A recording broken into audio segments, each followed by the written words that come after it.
Hello and welcome to Billy Ho Sports. Today's going to be a preview of the Grade 2 Cigar Mile Stakes this Saturday, December 2nd at Aqueduct Racetrack. And yes, obviously we go a mile on the dirt, three-year-olds and up, worth $500K in total monies. It is a handicap. So but also if you want to get a jump start on the 2024 Kentucky Derby wagers, I have several profile videos on my channel. Might help you find you one of those 80-1 future wagers and see if you can't hit that bomb like we all like to do.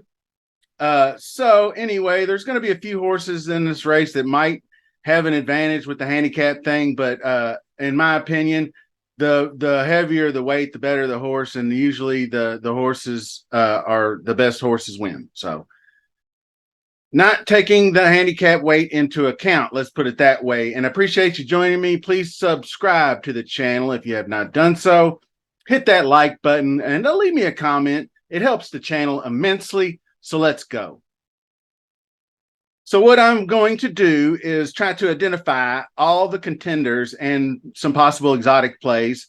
So we start with number 1, Coastal Mission. 6 straight wins, 9 out of 10 overall, but no stakes, no graded stakes. Low. I think the class hike's a little bit too high, so I'm going to pass on Coastal Mission. Ever So Mischievous is trained by Brad Cox, ridden by Christian Torres. And he recently won the Grade 2 49er at Belmont at the Big A, and he defeated 2 other contenders in this race, Dr. Ardito and Appreciative. In this race, and also a good one in Film Star, who recently ran a lot tougher company at the Grade 2 Clark Stakes at Churchill Downs. So he is definitely on my contenders list.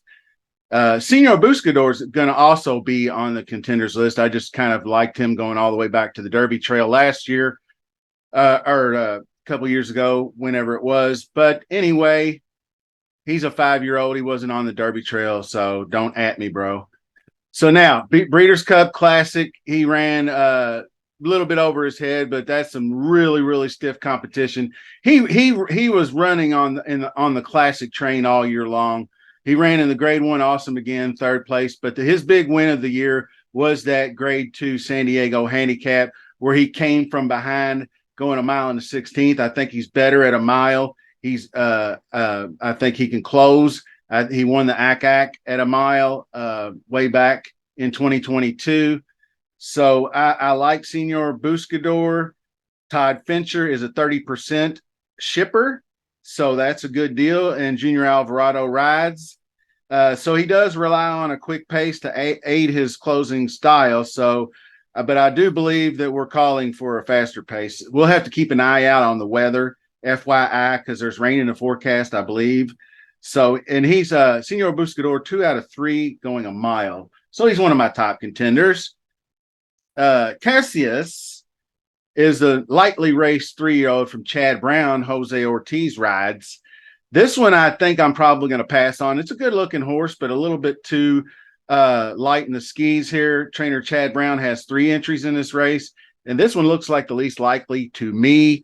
I'll be watching to see how he runs, though, and I'll be eyeballing him for the 4-year-old season, because it could be possibility that he makes a big jump next year. So number 5, Dr. Ardito, I do believe will be one of my contenders. And like I said, he ran closed very well late to finish 2nd behind Ever So Mischievous in that Grade 2 49er we spoke of. So I can see his stalking style as a good fit here. And I like that he is a New York bred horse. He's got a win at this distance and win at Aqueduct. He's got back-to-back wins at Aqueduct back here in February of 2023. So that's always good whenever you have an experienced horse, especially on a track like Aqueduct. And like I said, there is rain in the forecast. He has a 7-furlong victory on the muddy Aqueduct track. So just kind of keep that in mind. Now, number 7, this is a little bit less of a contender, but an interesting horse to say the least.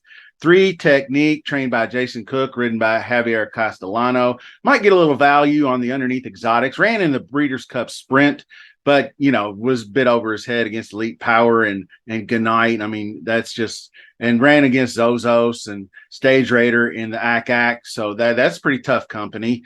And 3 Technique did win the Nehru Grade 2 back in July at Belmont. So he's got some solid experience, and his closing style would obviously lend me to believe he could be in the exotics. I'm going to pass on Affle Cool. I do believe. I think Castle Chaos, I do believe I'll pass as well for the sake of time. But the 10-horse Appreciative is trained by Chad Brown, ridden by Irad Ortiz.